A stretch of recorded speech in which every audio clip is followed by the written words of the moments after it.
Airlines के dark pattern पर जी business की मुहिम के बाद सरकार लगातार एक्शन में है। आज उपभोक्ता मामलों के मंत्रालय ने मेक माई ट्रिप, ईज माई ट्रिप, यात्रा, IRCTC समेत कई बड़े पोर्टल्स की बैठक में शामिल होने के बाद उनके साथ बातचीत की और डार्क पैटर्न से वसूली की गई रकम को 15 दिनों के भीतर लौटाने को भी कहा।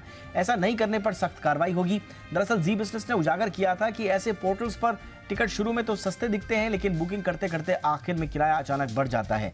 आज इसी मुद्दे पर करेंगे हम पूरा विश्लेषण, जानेंगे सरकार की ओर से जारी गाइडलाइंस जो हैं वो पहले से अगर मौजूद हैं तो फिर इस तरह के वाकये क्यों उभर कर सामने आते हैं और डार्क पैटर्न को लेकर क्या सरकार को एक अलग तरह की स्पेशल गाइडलाइंस लेकर आनी चाहिए। खास बातचीत करेंगे मेहमानों के साथ, लेकिन पहले ये रिपोर्ट।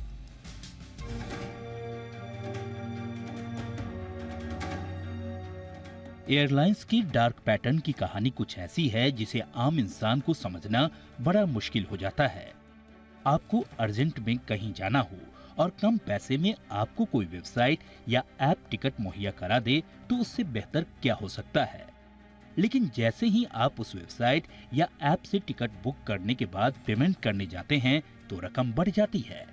इसमें कई चार्ज जोड़ दिए जाते हैं। इसी खेल को डार्क पैटर्न का नाम दिया गया है, यानी सस्ते टिकटों का ऑफर नजर तो आता है लेकिन ऐसा होता नहीं है।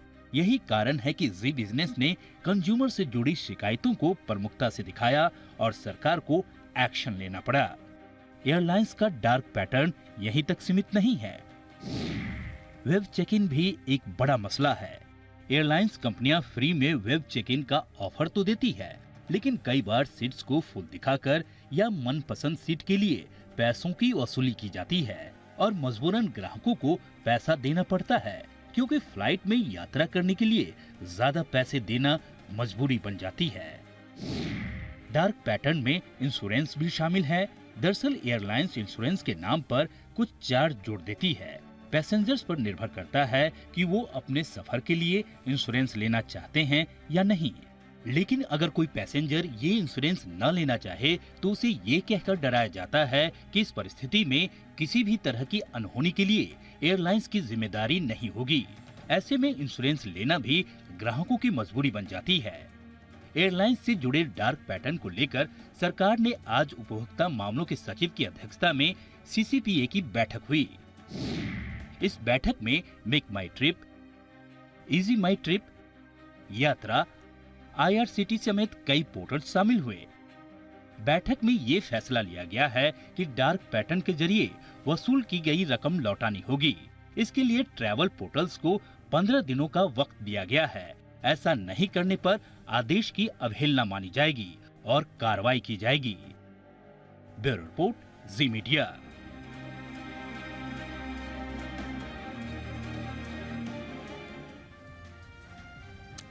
और देखिए, इसमें एक और इंपॉर्टेंट जो बात हुई है, जी बिजनेस ने जो ये लगातार मुहिम चलाई थी उसका बड़ा असर ये हुआ कि सरकार ने इस पर एक तो बातचीत करना शुरू किया और जो अलग अलग स्टेक होल्डर्स हैं उनसे बातचीत भी अब शुरू हो गई है। देखिए, इसमें सिविल एविएशन जो कंपनीज हैं उनको भी दरअसल सरकार से डायरेक्टली बात करनी थी, लेकिन हुआ ये है कि कंज्यूमर अफेयर्स मिनिस्ट्री को ये मामला दिया गया है और कंज्यूमर अफेयर्स मिनिस्ट्री ने प्रथम दृष्टया जो पोर्टल्स हैं उनको बुलाकर उनसे बैठक की है। तो कुल मिला के इसे अलग अलग अप्रोचेस के साथ एड्रेस करने की कोशिश की जा रही है। आज जो बड़ी बात हुई है उसमें एक ऑम्बुड्समैन बनाने की भी बात कही गई है जो टाइम बाउंड रेजोल्यूशन देगी कंज्यूमर ग्रीवांसेस का।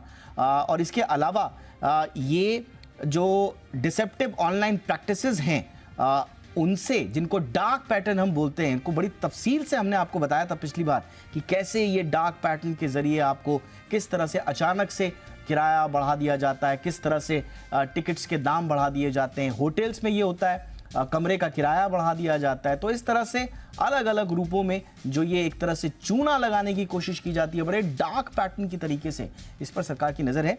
लेकिन आज की बैठक में क्या क्या हुआ, थोड़ा अम्बरीश से इसका अपडेट लेते हैं। फिर विराग जी हमारे साथ जुड़ चुके हैं। विराग गुप्ता जाने माने एडवोकेट हैं सुप्रीम कोर्ट में फिलहाल। विराग जी, आपका बहुत बहुत स्वागत है। अम्बरीश के पास मैं पहले चल रहा हूं अपडेट के लिए। अम्बरीश, क्या क्या हुई बात आज?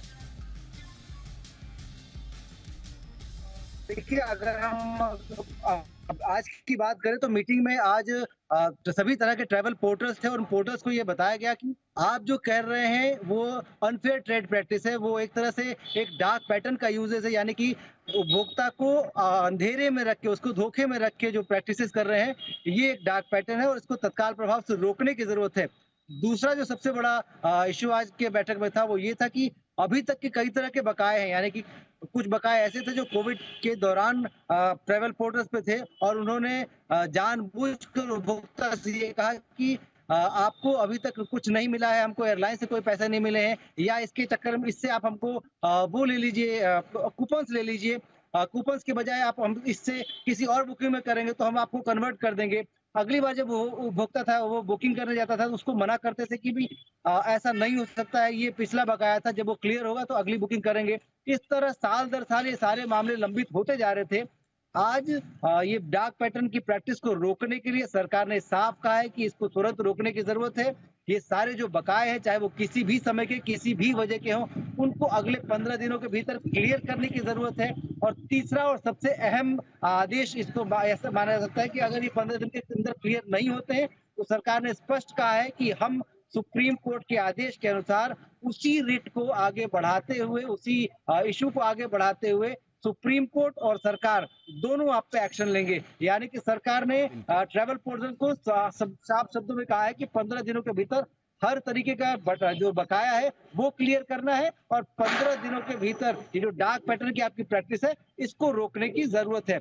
अगर बहुत बहुत इंपॉर्टेंट है। तो बिल्कुल, मैं एक बार अपने जरा दर्शकों को बता दूं कि देखिए, बहुत सारे दर्शक ये भी सोच रहे होंगे कि भाई जो रिफंड्स हैं क्या वो डार्क पैटर्न से जुड़े हुए या नहीं है। देखिए, ये अभी अमरीश ने खुद बताया, आपका रिफंड करना है। रिफंड का मतलब सीधा सीधा है कि आपको पैसा वापस करना है ग्राहक को, लेकिन आप ये जो बीच में एक पूरा चेन बना देते हैं कि हम आपको कूपन्स देंगे, हम आपको अगली बुकिंग पर इतना % ऑफ देंगे, फिर आपको 4 बुकिंग में आपको इतना इतना रुपया करके ये वापस आ जाएगा, ये भी एक डार्क पैटर्न ही है। सीधा सीधा रिफंड क्यों नहीं हो रहा है? इसीलिए मंत्रालय ने इसको भी एक तरह से डार्क पैटर्न ही माना है पूरे रिफंड को। और किस पर कितना रिफंड है ये भी समझिए आप। यात्रा.com पर जो उन्होंने बताया है आज सरकार को, 2021 में इनके पास 36,276 केसेस पेंडिंग थे। ये आपको हम ग्राफिक्स के जरिए भी बता रहे हैं। इसके अलावा 2023 में इनके पास 5,500 से ज्यादा केसेस हैं जो पेंडिंग है रिफंड के। अब आप समझ लीजिए। इसके अलावा ईज माई ट्रिप की अगर हम बात करेंगे, 2021 तक इनके पास 2.25 लाख से ज्यादा केसेस जो हैं वो पेंडिंग पड़े हुए थे। 2023 में हालांकि ये बता रहे हैं कि सिर्फ एक है बुकिंग का मसला, मेरे ख्याल से कोई ब्रिटिश एयरवेज से जुड़ा हुआ है, बट उसमें पेंडिंग पड़ा हुआ है। इसके अलावा मेक माई ट्रिप 2021 तक 9,000 से ज्यादा केसेस जो हैं वो पेंडिंग पड़े हुए हैं थे 2021 तक। फिर 2022 तक ये 3,607 और 2023 तक 63 रह गए। कम करने की कोशिश तो की गई है, लेकिन ये उतना तेजी से नहीं हो रहा है। क्यों? क्योंकि यही बीच में जो चेन बना देते हैं, संभवतः इसकी एक बड़ी वजह। क्लियर ट्रिप ने भी कुछ बताया है, इक्सिगो ने भी कुछ बताया है, अपनी अपनी दलील दी गई है कि वहां पर अगर डिले हुआ है उनकी तरफ से तो क्यों हुआ है, या कोई दूसरी बात अगर है तो वो किस तरह की है। अब सरकार ये चाहती है कि इन सब मामलों का निपटारा जल्द से जल्द हो। मैं विराग जी के पास जाऊंगा। क्विक अपडेट एक बार फिर से मैं अमरीश से जरा समझ लूंगा। अमरीश, टोटल अमाउंट कितना पेंडिंग है? केसेस तो बता दिए, लेकिन वो कैलकुलेट करने में क्या दिक्कत है, इसीलिए अमाउंट नहीं पता चल पाया? देखिए, अमाउंट के साथ दिक्कत है कि कुछ ग्राहक ऐसे थे जिन्होंने कूपन्स को एक्सेप्ट कर लिया था। अब उनसे अगर सरकार ये कहती है कि वो कूपन्स के बदले अब पैसे लेने का ऑप्शन है, तो वो कितना अमाउंट होगा। इसके अलावा कुछ ऐसे ग्राहक थे जिन्होंने पोस्ट डेटेड जो है बुकिंग्स करा ली थी। इसके अलावा कुछ ऐसी भी शिकायतें थी जिसमें कि उनको कंपनी ने जानबूझकर अगली एक बुकिंग दे दी थी। तो इस तरह की बहुत सारी चीजें हैं। तो सरकार का ये कहना है कि इसको मनी टर्म्स में कैलकुलेट करने में समय लग सकता है। अगर ये 15 दिनों के भीतर क्लियर नहीं करते हैं तो उसकी फिर डिटेल्स पूरी एक साथ निकाली जाएगी। और अच्छा। तब इनको जो है कंज्यूमर प्रोटेक्शन एक्ट के तहत और सुप्रीम कोर्ट की जो गाइडलाइंस है उनके दोनों के तहत इन पे जो जुर्माने की कार्रवाई। क्विकली अमरीश, ये ओम्बुड्समैन के लिए क्या कहा है? ओम्बड्समैन के लिए ये कहा है कि आप जो दोनों ही सेवाएं हैं, यानी कि एयर सेवा और जो सरकार की व्यवस्था है एनसीएच, इनके साथ मिलके आपको काम करने की जरूरत है। और ओम्बड्समैन के जो आदेश है, पुराना आदेश, उसके अनुसार इसमें कुछ भी नया नहीं है। आपके ऊपर कार्रवाई करने के लिए कोई भी नए नियम की जरूरत नहीं है। जो पुराने और एग्जिस्टिंग नियम है उनके तहत कार्रवाई की जा सकती है। लिहाजा अपने आप को किसी भी नियम या किसी भी ठीक है। वजह से बचाने की कोशिश नहीं करें और सीधे सीधे भुगतान उन कस्टमर्स को करें। जी चलिए, बहुत बहुत शुक्रिया अमरीश इस तमाम अपडेट के लिए। अब जरा मैं विश्लेषण के चलता हूं विराग जी के पास। विराग जी, सरकार, ऐसा प्रतीत हो रहा है कि बुलाकर और डार्क पैटर्न पर सरकार बातचीत करना चाहती है। उपभोक्ता मामलों के मंत्रालय ने अलग अलग 7, 8, 9 बढ़ाए, उन्होंने अपने दायरे भी बढ़ाए, नए नए तरह के, अब मेरे ख्याल है 13 तरह के डार्क पैटर्न्स इन्होंने पता कर दिए हैं। लेकिन सवाल यह है कि डार्क पैटर्न को लेकर जिम्मेदारी जो फिक्स करने की बात है, उसका मैकेनिज्म क्या है हमारे पास कानून में? आप म्यूट पर हैं विराग जी। दीपक जी, सबसे पहले मैं जी बिजनेस को और कंज्यूमर अफेयर्स मिनिस्ट्री दोनों को बहुत बधाई दूंगा। Thank you. और दिवाली के पहले सचमुच ये एक रोशनी वाली बात है लोगों की।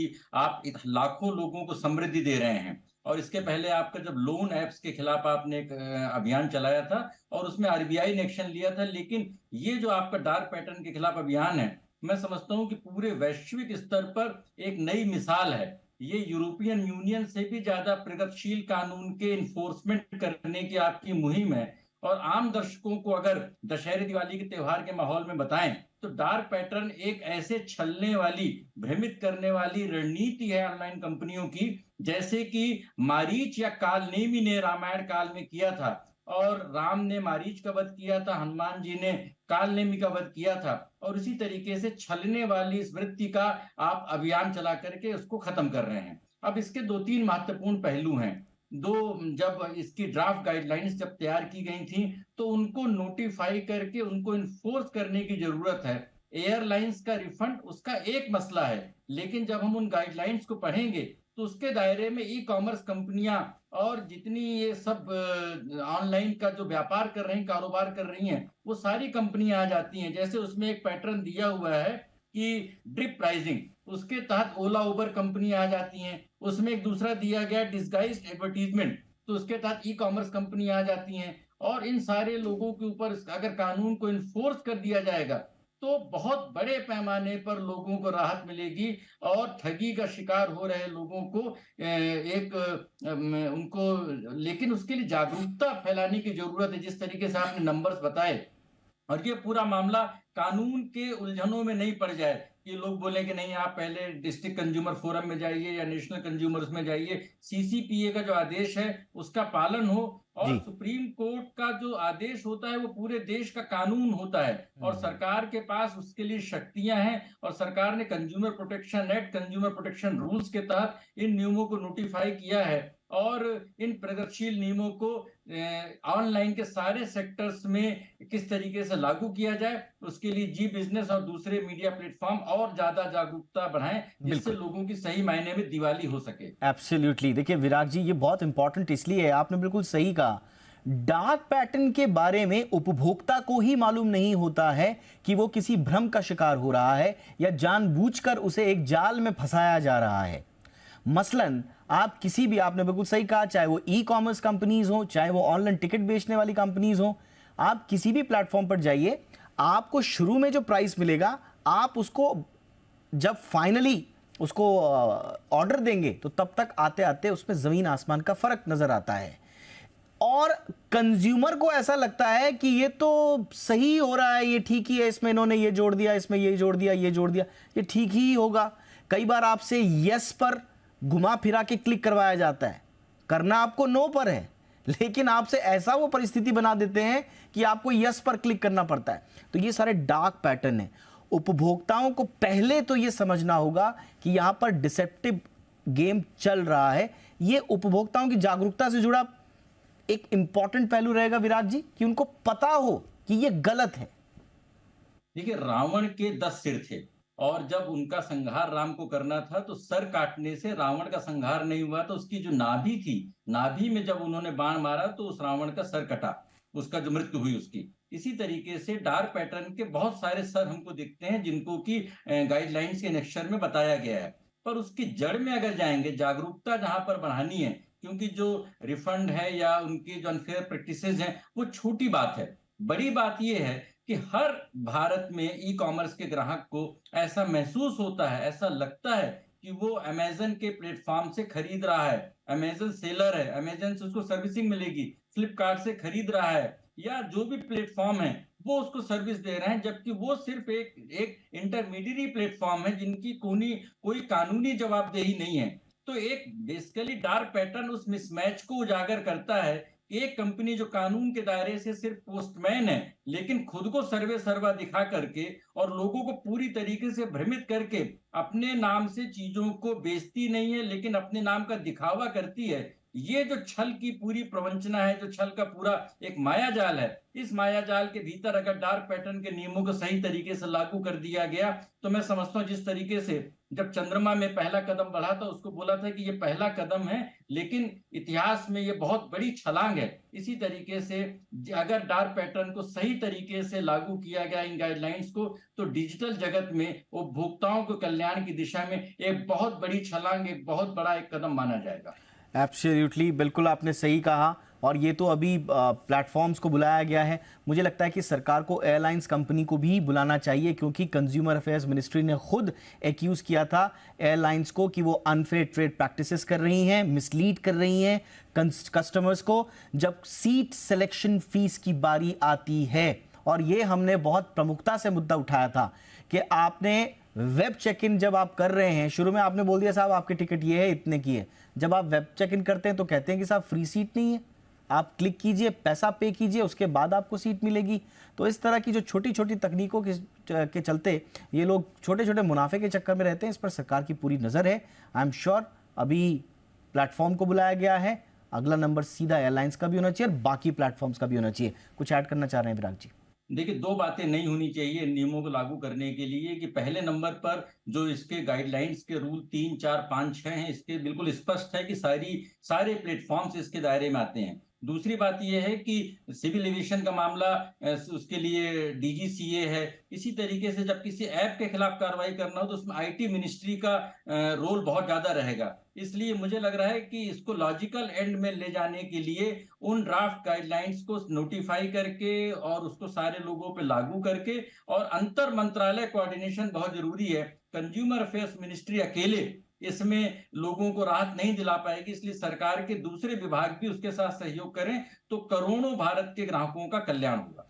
आपने सही कहा। ये डायरेक्ट मंत्रालय भी ना, कभी कभी हमको लगता है कि सीधे वो भी हस्तक्षेप करना नहीं चाहते, तो वो कंज्यूमर अफेयर्स मिनिस्ट्री को आगे बढ़ा देते हैं कि आप कुछ लेकर आइए, जबकि आपकी परिधि में है। आप चाहें तो उनके ऊपर सीधा सीधा आरोप तो आप लगा रहे हैं, तो सीधा सीधा आप उनकी जिम्मेदारी भी सुनिश्चित कर सकते हैं।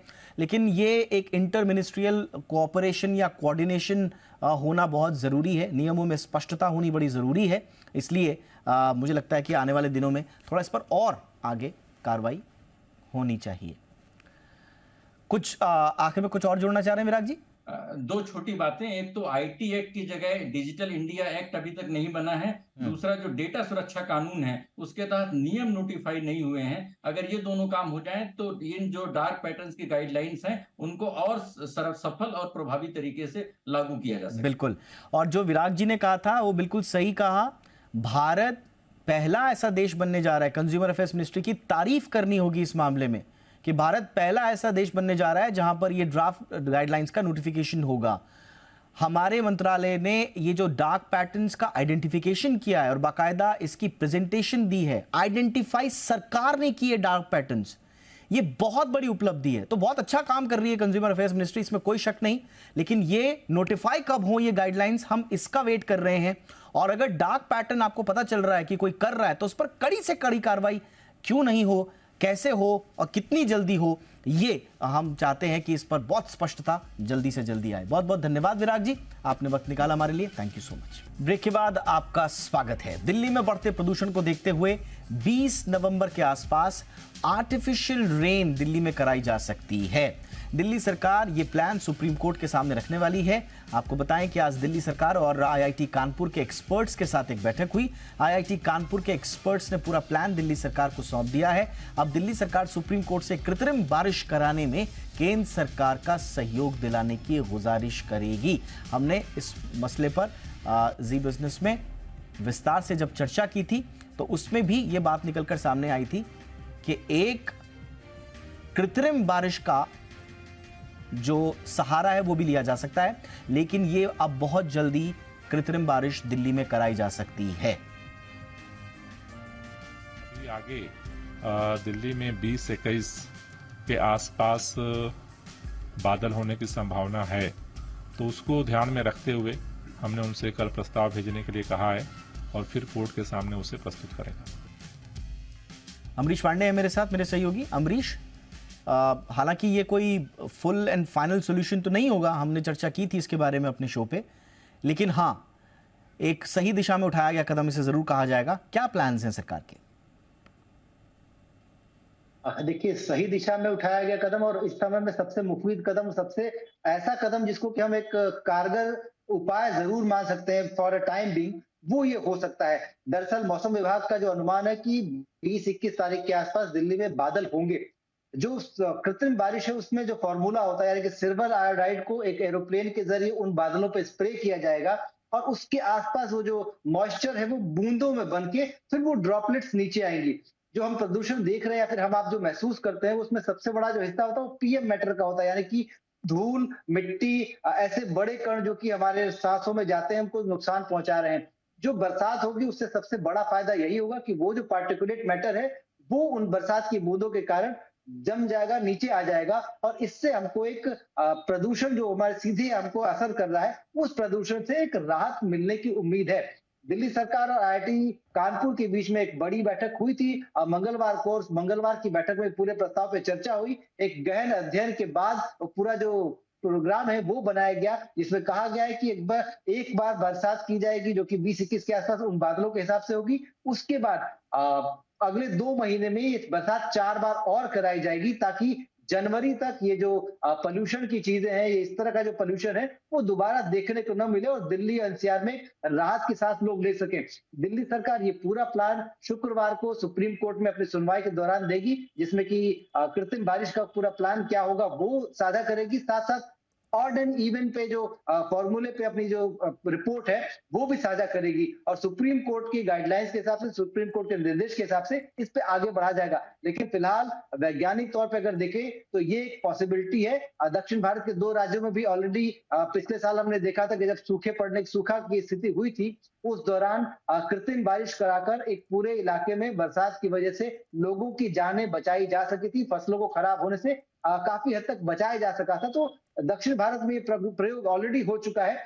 नॉर्थ इंडिया में ये प्रयोग पहली बार होगा और कानपुर आईआईटी और दिल्ली सरकार मिलकर अगर इसको करते हैं तो इसके लिए दिल्ली के लिए एक बड़ी राहत हम इसको कह सकते हैं। हालांकि दिल्ली सरकार का अभी भी ये कहना है कि ये पूरा जो प्रक्रिया है, ये पूरी प्रोसेस है, वो थोड़ी खर्चीली है, लिहाजा सुप्रीम कोर्ट से गुजारिश करेंगे कि इस पे केंद्र सरकार सहयोग दे।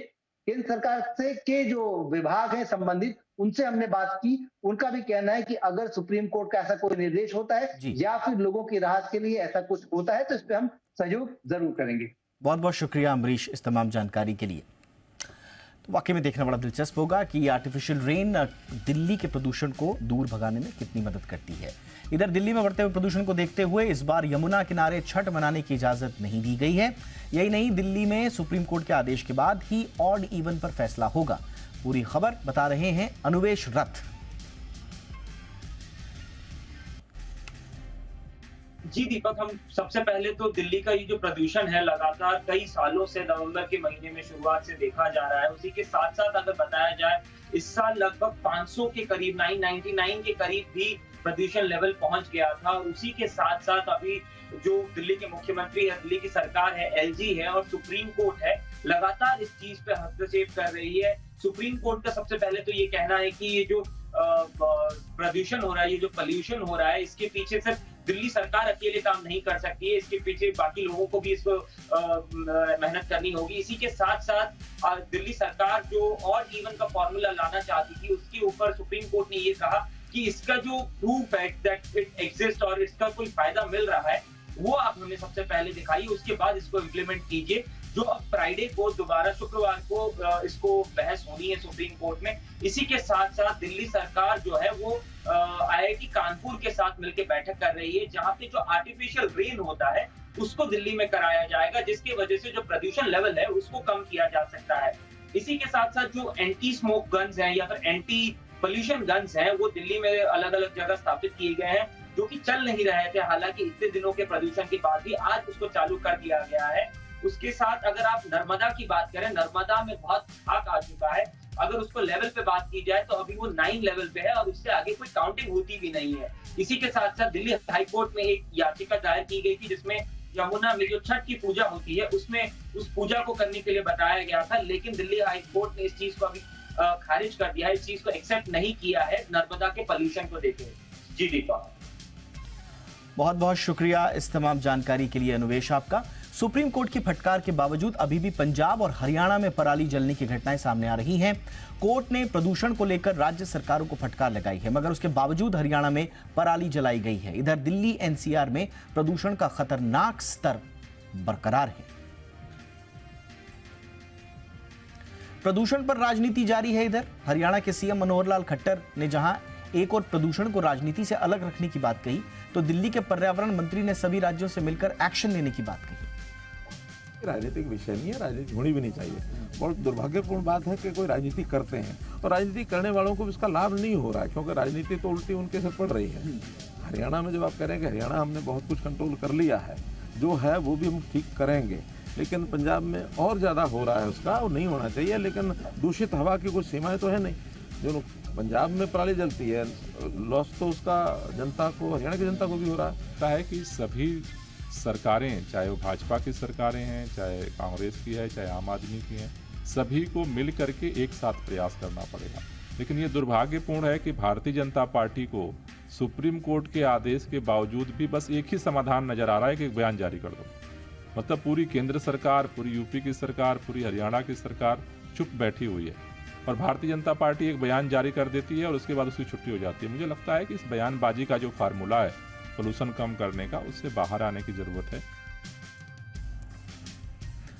और अब वक्त हो गया है दिवाली ऑफर में अनिल सिंघवी से उनकी पसंद का शेयर जानने का। आइए देखते हैं।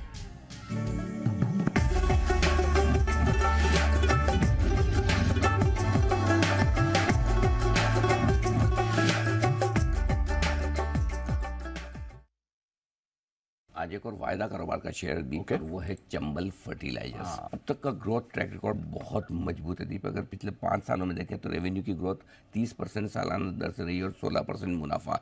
दूसरी बात है एक बड़ा एक्सपेंशन आ रहा है, 1625 करोड़ का एक एक्सपेंशन ये लोग कर रहे हैं, जो अक्टूबर 2025 में पूरा हो जाएगा। सब्सिडी 1,70,000 करोड़ की उम्मीद थी इस साल इतनी सरकार देगी, लेकिन जो अनुमान आ रहे हैं, कल भी ये खबरें आई है देर शाम, 2 लाख करोड़ से ऊपर की, यानी 13 से 14% ज़्यादा सब्सिडी सरकार की तरफ से दी जा सकती है। चौथा बड़ा फायदा इसको ये, इसके लिए रॉ मटेरियल की कीमतें हैं वो ग्लोबली कम होती हुई दिख रही। यूक्रेन रशिया के वक्त काफ़ी बड़ी थी। वैल्यूएशन बहुत आकर्षक है। वित्त वर्ष 2024 इस साल की हमारी अर्निंग सोचें 46 रुपये आनी चाहिए, अगले साल 57 रुपये के आसपास आनी चाहिए। 8 के पी मल्टीपल पर स्टॉक ट्रेड कर रहा है। कैश को एडजस्ट करें तो मुश्किल से 6 से 7 का पी मल्टीपल है। बहुत सस्ता शेयर है, अपसाइड की स्कोप काफ़ी है, 12,000 करोड़ के मार्केट कैप पे है, तो कंपनी में काफ़ी गुंजाइश है। मुझे लगता है आपको ये अगली दिवाली तक एक निवेश का बहुत बढ़िया मौका दे सकता है। अगली दिवाली तक मेरे टारगेट हैं दीप 350, 375 और 400, 3 टारगेट है। और अगर आप 2 साल के लिए इसको होल्ड करना चाहते हैं तो 500 रुपये तक के लक्ष्य के लिए भी इसको होल्ड कर सकते हैं। सिंपल सी चीज़ है, 280, 85, 90 के आसपास जो भी चल रहा है वहाँ पे लीजिए। अगर 10% का फॉल आए तो और ऐड कीजिए। भले आप चाहें एग्रेसिवली लेना चाहें तो 5% के फॉल पर भी ऐड कर सकते हैं। दिवाली को लेकर बाजारों में रौनक बढ़ गई है। इसमें जहां एक ओर गिफ्ट पैक की दुकानों पर लोगों की जबरदस्त भीड़ देखने को मिल रही है, वहीं दूसरी ओर मिठाइयां और चॉकलेट्स की दुकानों पर भी अच्छी खासी भीड़ देखी जा सकती है। इस साल कैसा है गिफ्टिंग का ट्रेंड, बता रहे हैं सौरभ पांडे। दिवाली की तैयारियां जोरों शोरों से चल रही है। ऐसे में सभी लोग इस मौके को और खास बनाने के लिए जो है अपने फ्रेंड्स और रिलेटिव्स तक गिफ्ट पहुंचाने की तैयारी में जुट गई हैं। क्या है इस बार का ट्रेंड और क्या दे रहे हैं इस बार लोग गिफ्ट्स में, जानने के लिए हम वहाँ पहुंचे हैं मुंबई के मस्जिद मार्केट में। आइए सीधा इन्हीं से बात करते हैं और समझते हैं। मैम, हम तो समझना चाहेंगे कि इस बार दिवाली की तैयारियां आप लोग किस प्रकार करें अगर गिफ्टिंग की बात की जाए तो।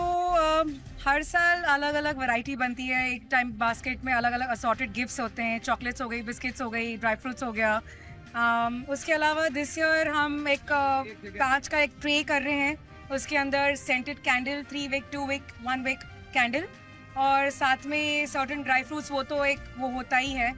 दिवाली में हम लोग ड्राई फ्रूट्स दे रहे हैं, डिफरेंट तरीके के बॉक्सेस लिए हुए हैं, ये सारे वो दे रहे हैं, और चॉकलेट्स दे रहे हैं, बट मेनली दिवाली में ड्राई फ्रूट्स एंड चॉकलेट्स और दिए सब गिफ्ट कर रहे हैं। मग हो गया तो उसके ऊपर फोटो छाप देते हैं और मग के अंदर ड्राई फ्रूट भर के जिसको देना है उसको हम वो गिफ्ट कर देते हैं, या फिर कैंडल्स होता है और कैंडल्स भी साइड में डाल देते हैं, मतलब वो दिए के लिए यूज हो जाता है वो। इस बार काजू बादाम पिस्ता का छोटा छोटा गिफ्ट, बड़ा गिफ्ट बहुत ज्यादा जा रहा है, और लूज के अंदर आदमी लोग गिफ्टिंग दे रहे हैं, 1-1 किलो की थैली बना के दे रहे हैं, 1/4 किलो का 4 आइटम, 100 ग्राम का 5 आइटम, ऐसा करके गिफ्ट जल्दी लोग ले रहे हैं इस बार। लोगों का कहना है कि उनकी तैयारी जो है वो पूरी हो चुकी है, अब इंतजार है तो सिर्फ दिवाली का, ताकि उनकी दिवाली और हैप्पी हो सके। मुंबई से वीडियो जर्नलिस्ट अनिल गुप्ता के साथ सौरभ पांडे, जी मीडिया। और दिवाली में मिठाई और चटपटे खान पान से बच पाना बड़ा मुश्किल हो जाता है, कई बार इससे बीमार होने का खतरा भी बढ़ जाता है। मिलावटी मिठाइयाँ, पटाखों का प्रदूषण भी दिवाली की खुशियों में खलल डालने का काम करता है। इसलिए जरा ये समझने की कोशिश कीजिए कि दिवाली पर इस बार खान पान कैसा हो।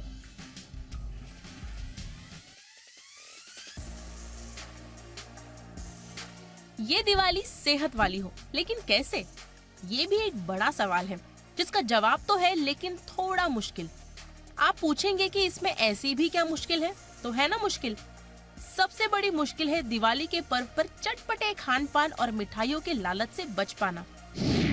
खासकर हार्ट, लंग, शुगर और अस्थमा के मरीजों के लिए दिवाली के दौरान डाइट को लेकर विशेष अलर्ट रहने की जरूरत है।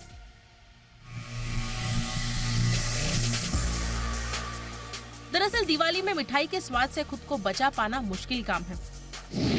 खासकर ये मिठास डायबिटीज के मरीजों पर आमतौर पर भारी पड़ जाती है। वहीं कई बार नकली मावे से बनी मिलावटी मिठाई भी सेहत को बीमार कर देती है, इसलिए मावे से बनी मिठाई से परहेज करें। वहीं मैदे की बजाय आटे, बेसन से बनी मिठाइयाँ ज्यादा हेल्दी ऑप्शन है, क्योंकि इसमें फाइबर की मात्रा ज्यादा होती है। साथ ही अगर चीनी की बजाय गुड़ की मिठाइयाँ मिल जाए तो क्या कहना। शुगर फ्री मिठाई भी डायबिटिक लोगों के लिए बेहतर विकल्प है।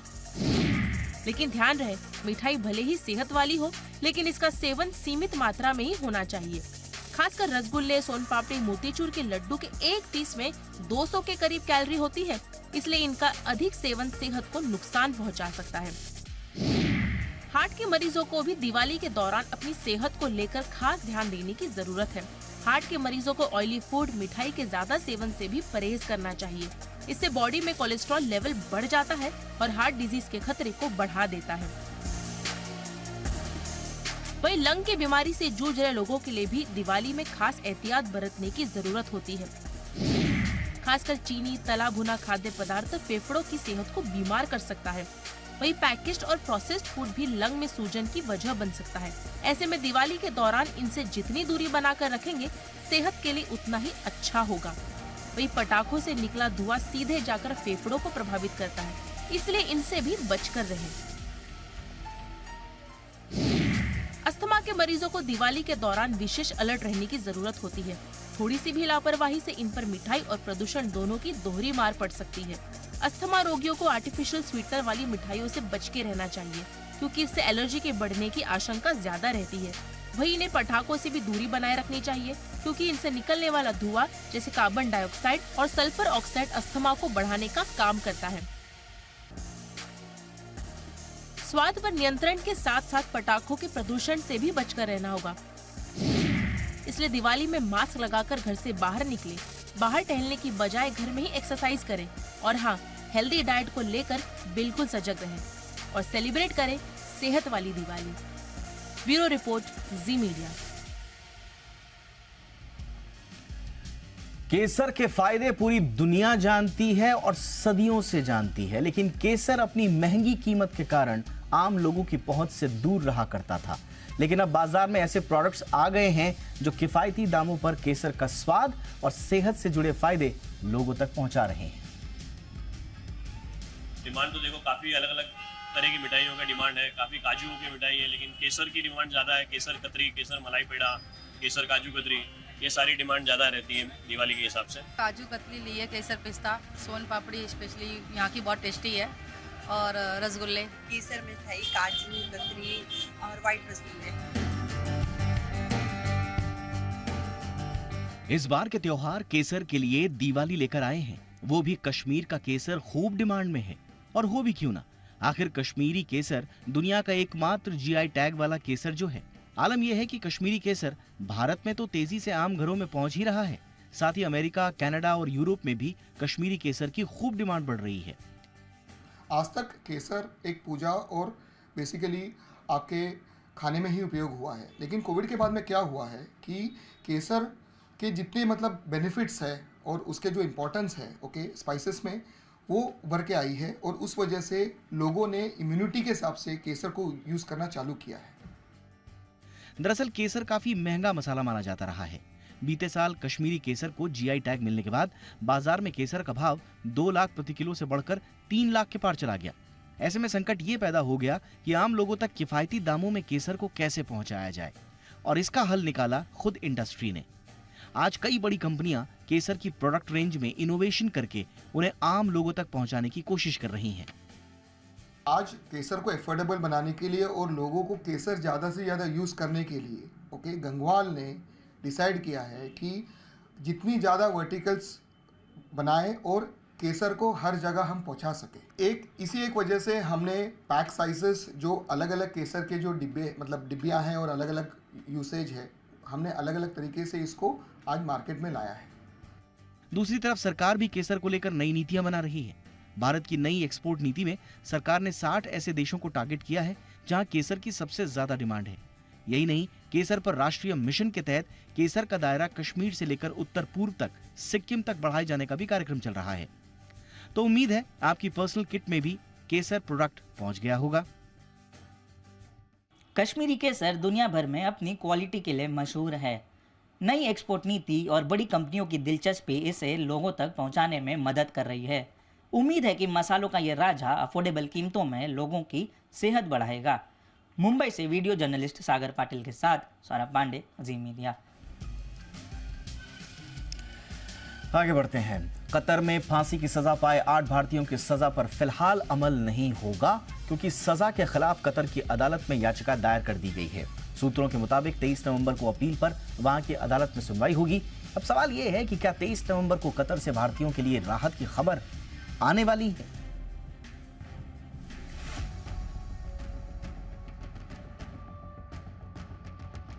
कतर की कैद में मौजूद 8 भारतीयों की जिंदगी बचाने के लिए भारत से लेकर कतर तक सरकार कानूनी और कूटनीतिक कोशिशों में लगी हुई है। इस बीच भारत से 2900 किलोमीटर दूर से एक राहत भरी खबर आई है। जिस फैसले का इंतजार पूरे देश को है, उसके लिए पहला कदम बढ़ा दिया गया है। सूत्रों के मुताबिक कतर में 8 भारतीयों को फांसी की सजा के खिलाफ अपील दायर कर दी गई है। कतर की अपीली अदालत में फैसले के खिलाफ याचिका दायर की गई है, जिस पर अब 23 नवंबर को सुनवाई होगी। मतलब अब ऊपरी अदालत से 8 भारतीयों को न्याय मिलने की उम्मीद बढ़ गई है। अगस्त 2022 में देहरा ग्लोबल टेक्नोलॉजी में काम करने वाले 8 भारतीयों को कथित जासूसी के आरोप में गिरफ्तार किया गया था। बीते 14 महीने के दौरान कुल 7 बार सुनवाई हुई, जिसके बाद कतर की अदालत ने उन्हें 26 अक्टूबर को फांसी की सजा सुना दी थी। इस दौरान उनका केस कतर की लॉ फर्म माजिद अल हजरी संभाल रही थी, लेकिन वो भारतीयों को सजा से बचाने में नाकाम रही थी। कतर की अदालत में अपील दायर किए जाने के बाद अब भारत को मौका मिल गया है कि वो केस को और मजबूती से अदालत में रख सके। कोर्ट में कानूनी प्रक्रिया के बीच भारत सरकार कूटनीतिक कोशिशें भी कर रही है। इसमें एक अहम कड़ी साबित हो सकती है प्रधानमंत्री नरेंद्र मोदी और कतर के अमीर हमाद के बीच मुलाकात। संयुक्त अरब अमीरात में 30 नवंबर से पर्यावरण के मुद्दे पर संयुक्त राष्ट्र का अंतर्राष्ट्रीय सम्मेलन COP28 शुरू हो रहा है, लेकिन राष्ट्राध्यक्षों की मीटिंग का दौर 1 और 2 दिसंबर को होगा। इस सम्मेलन में प्रधानमंत्री नरेंद्र मोदी जाएंगे, जिसकी सहमति वो पहले ही दे चुके हैं। मीटिंग में दुनिया के कई देशों के राष्ट्राध्यक्ष आने वाले हैं, और क्योंकि सम्मेलन UAE में हो रहा है, तो खाड़ी के देश कतर के अमीर हमाद के पहुंचने की भी पूरी उम्मीद है। अब अगर कतर की जेल में बंद 8 भारतीयों की रिहाई पर कानूनी तरीके से जीत नहीं मिली, तो प्रधानमंत्री मोदी COP28 समिट में कतर के अमीर से आमने सामने बात करके 8 भारतीयों की रिहाई का मुद्दा उठा सकते हैं। अगर पीएम मोदी और हमाद के बीच बात बन गई, तो 18 दिसंबर को 8 भारतीयों पर अच्छी खबर आ सकती है। 18 दिसंबर को कतर का नेशनल डे होता है, जिसमें कतर के अमीर शेख तमीम बिन हमाद कई कैदियों को रिहा करते हैं। अब दुआओं और उम्मीदों के साथ सरकार की कोशिशें रंग लाईं तो कतर से भारतीयों पर अच्छी खबर सामने आ सकती है। प्रणय उपाध्याय के साथ ब्यूरो रिपोर्ट, जी मीडिया। जम्मू कश्मीर पुलिस ने जमानत पर रिहा आतंकी आरोपियों पर नजर रखने के लिए जीपीएस एंकलेट का इस्तेमाल किया है। इससे आतंक और अपराध में कमी आने की उम्मीद है। पुलिस का यह प्लान पश्चिमी देशों से लिया गया है। पुलिस दावा कर रही है कि इससे भविष्य में कई फायदे और भी हो सकते हैं।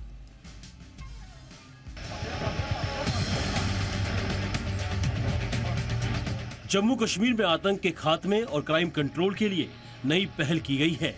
इसके तहत जमानत पर रिहा होने वाले आतंक से जुड़े आरोपियों की ट्रैकिंग अब जीपीएस एंकलेट्स की जाएगी।